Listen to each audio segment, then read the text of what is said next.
Hello hi வணக்கம் friends. இன்றைக்கி நாங்கள் என்ன வீடியோ பார்க்க போகிறோன்னு சொன்னீங்கன்னா திருக்க மீன் குழம்பு தான் பார்க்க போகிறீங்க. அதாவது இன்றைக்கி திருக்க வாங்கியிருந்தால் அதை உங்களுக்கு வீடியோ போட முடிச்சு தான் வீடியோ எடுத்துருக்கேன்.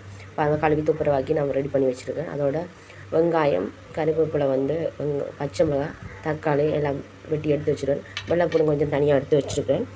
அதுக்கப்புறம் பாருங்கள், அடுப்பில் சட்டியை வச்சுட்டு வெந்தயத்தை வறுத்து எடுத்துருவோம். வறுத்து என்னென்னு சொன்னால் அதுக்குள்ளே போட்டு கறி போயிட்டு முடியாது. நான் தனியாக எடுத்து வச்சுருக்கிறேன் பாருங்கள், வறுத்து போட்டு. அதுக்கப்புறம் கொஞ்சம் தேங்காய்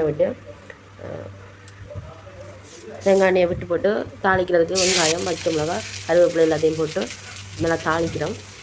கொஞ்சம் அதோடு சேர்த்து வெந்தயத்தையும் சேர்த்துடணும். சேர்த்து போட்டு நல்லா பொன்னிறமாக வரும் வரைக்கும் நாங்கள் வறுத்துக்கலாம்.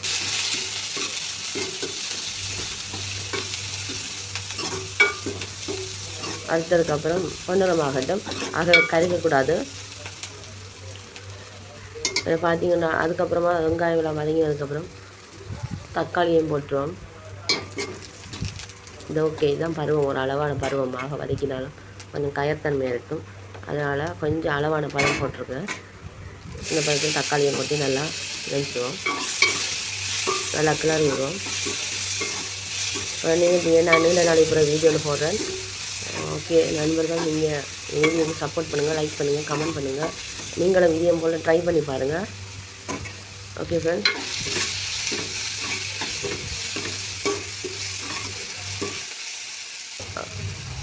அதோட கழுவி வச்சுக்க திருக்க மீனையும் கொட்டுவேன். தக்காளி கொட்டோட போட்டு அதை நல்லா கிளறி விட்டுட்டு மூடி விட்டுறோம். என்ன சொன்னால் தண்ணி விடும். அது அப்படியே மூடி விட்டோம்னு சொன்னால் அந்த எண்ணெய் தண்ணி எடுத்து வந்து நல்லா அவிழ்ச்சி வந்துடும். மீன் நல்லா கிளறி விட்டு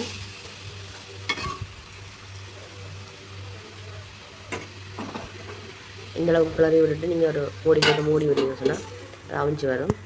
இப்போ திறந்து பார்ப்போம். பாருங்கள், கொஞ்சம் தண்ணி வற்றி இருக்குது. அதனால் கிளறி கொஞ்சம் நேரம் விட்டிங்கன்னு சொன்னால் இருக்கிற தண்ணியும் வற்றி அந்த எண்ணெயில் நல்லா வதங்கிடும்.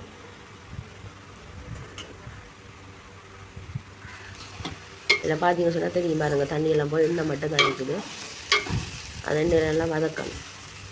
கொஞ்சம் உடைந்த மீன் திருக்க மீன், மற்ற மீன் மாதிரி இல்லை, கொஞ்சம் பிரட்டி எடுக்கணும்.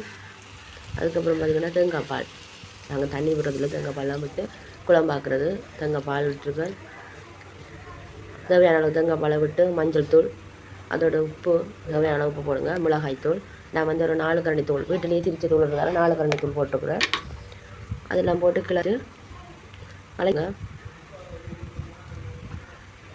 கலக்கி விட்டு போட்டு மிளகுத்தூள் ஒரு கரண்டி போடுங்க. திருக்க மீன் வாயு கொண்டு இருக்குது, அதனால் மிளகுத்தூள் எல்லாம் போட்டு மூடி கொஞ்சம் கொதித்து வந்ததுக்கப்புறம் வெள்ளைப்பூடு குத்தி போடுங்க. நீங்கள் உங்களுக்கு வதக்கும் போதே வெள்ளைப்பூடு போடலாம். ஆனால் நான் இறக்குற டைமுக்கிட்ட பார்த்தா நான் அவியட்டும்னு சொல்லி போடுறது. டேஸ்ட்டு வாசமாகவும் டேஸ்ட்டாகவும் இருக்கும். பாருங்கள், திருக்க மீன் குழம்பு ரெடி ஆகிட்டுது. நான் பீஸ் அங்கே சின்ன துண்டு மாதிரி. அதுக்கப்புறம் உங்களுக்கு சில பேர் கறியில் விட்டு பழப்புளியும் விடுவாங்க. உங்களுக்கு இது நீங்கள் பழப்புளியும் சேர்த்துக்கொள்ளலாம். நான் தேசி புளி தான் சேர்த்துக்கொள்வேன். நாங்கள் பழப்புளி எடுத்துக்கொள்கிறதில்ல. நான் கலந்து விட்டதுக்கு பிறகு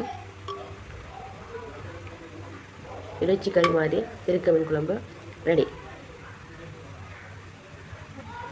அப்படியே துண்டு துண்டாக இருக்கும் பாருங்கள். ஓகே ஃப்ரெண்ட்ஸ், குழம்பு ரெடி, வாங்க சாப்பிட்லாம். சோறு போட்டுருக்கேன், அதோட பீட்ரூட் பொரியல் வச்சுருக்கேன், அதோட திருக்க மீன் குழம்பும் வச்சு பாருங்கள். அவ்வளோ துண்டு அழகாக இறைச்சி மாதிரி இருக்குது. ஓகே ஃப்ரெண்ட்ஸ், வாங்க சாப்பிட்லாம்.